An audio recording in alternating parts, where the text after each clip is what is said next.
Buenos días, estudiantes.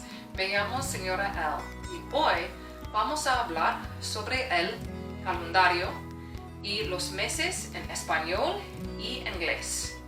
Hi, my name is Señora L, and today we're going to talk about the calendar, the months in English and Spanish, and their origins. Now, there are of course lots of materials out there and lots of videos that will explain how we say the months of the year. Today we're going to get into how the months of the year got their names. This is kind of a funny story. A little interesting anyway. First off, when we get into the first month of the year, Enero. Repite, Enero. Enero is January. Now both January and Enero were named after the Roman god Janus. Janus was the god of two faces. A face that looked front towards the future and a face that looked towards the past. So it's kind of a neat way of starting off the year. So our second month for our calendar is Febrero. Febrero, as we know in February. Now, these months were named after a Roman festival of purification called the Februa. So, also pretty cool. Our third month in our calendar is marzo. Repite, marzo, also known as March. Now, in the Roman Empire, originally in early Roman history, there were actually 10 months in the year, and it began with marzo for a couple different reasons. One, because the Romans believed it was a great time to start the year in the spring, and two, because also in the spring, snow's starting to melt, Romans want to expand their empire. It's a great time to go march off and head north and pick a fight. So we have marzo and March. January and February were actually created by the Roman Emperor Numa Pompilius in 700 BCE. He created January and February to try to fix what was kind of a wonky calendar, because it was only 10 months for him and 340 days. So it was kind of off. So he introduced Enero and Febrero. So then there's Marzo. The fourth month of our calendar is Abril. Abril, as we know, April. Now both of these are named after a term in Latin for, and I'm going to pronounce it wrong, aperire, which means to open. Because of course in April, we're well into spring and that's when the flowers open. Next month, number 5, is May, or Mayo. Repite, Mayo.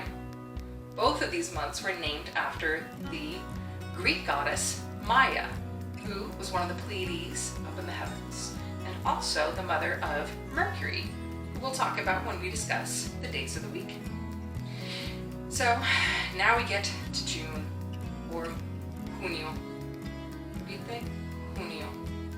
June and junio were both named after the Roman goddess, queen of the gods, Juno herself, queen of marriage and childbirth. So as we know, for thousands of years, June has been the most popular month to get married. Now we get a little interesting, because the 7th month of our calendar, well, that's julio. Julio, or as we know, July. By 46 BCE, the Romans had figured out that their calendar had some issues, and Julius Caesar himself took it upon himself to fix this calendar. He changed the numbers of the months, or the numbers of days in the months, and he decided to name the month of his birth after himself. And thus we have Julio. Now his successor, his adopted son, later on, after Caesar's death and all that, which we'll get into in another video, but by 4 CE, his successor decides, I like this idea. And thus we have our 8th month, Agosto. Repite, Agosto, or August, named after Augustus Caesar. Now, Augustus Caesar also, when he continued the reforms of the calendar, he added our leap year, so that extra day in February, fantastic. He actually listened to science and the Egyptians and realized that our calendar is 365 days with that leap year in the middle. Fantastic.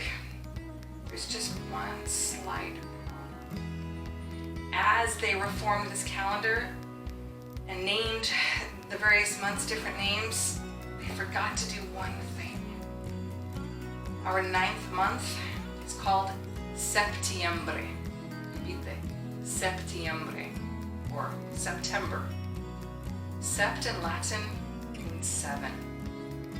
So the name origin of Septiembre dates back to when the Romans had 10 calendar months. So our 9th month is technically named the 7th. Likewise, Octubre, repite, Octubre, or October. Oct is Latin for 8, so that is the 8th month, which of course is our 10th. Likewise, Noviembre, repite, Noviembre, or November. And last, Diciembre, repite, Diciembre, or December. Des stands for 10. So our calendars have evolved and changed over time, and who knows, in the future they may change again. But for now, this is our calendar. Now, you may be wondering why we discuss so much about ancient Rome, Greece, Latin here in some of our videos. Well, reason being is because Spain was part for a long time of the Roman Empire. Spanish itself comes from Latin, and it was hugely influenced by it, along with some other cultural and religious and historical influences, which we'll get into in a later video. But as we talk about Rome and Greece from long ago, we're explaining kind of how things are the way they are.